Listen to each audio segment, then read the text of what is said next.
Ali Heydər müəllim də yazır ki, nə üçün sən mənim bu saf eşqimi anlaya bilmədin? Bədniyabə. Aldandım uşaq tək, yandırdım məni bu sınıq qəlbimin bitməsi çətin. Ay mənim vəfasız ilk məhəbbətim. Yadına düşürmü məktəb illəri? Dərib oxuyardıq çiçək gülləri. Necə xatırlayım de ötənləri? Sən niyə olmadın mənim qismətim? Ay mənim vəfasız ilk məhəbbətim.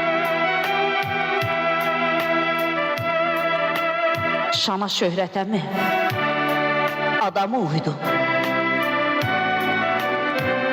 Doğmaya, yaxına, yada mı uydu? Məni yana-yana sən niyə qoydun? Görmədim dadını, mən səadətin, ay mənim vəfasız ilk məhəbbətim. İndi saç ağarıb, ötüşüb bir yaş. Faydası denədi, hey desək də kaş. Sən gedən o günə daş düşəydi, daş. Heyf ki olmadım mən kimi mətin. Ay mənim vəfasız ilk məhəbbətim.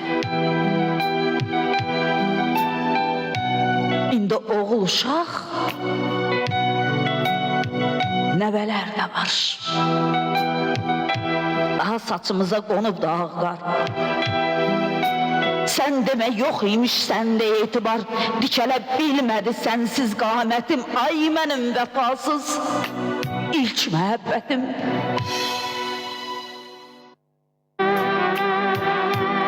Mən səni heç zaman unutmadım ki.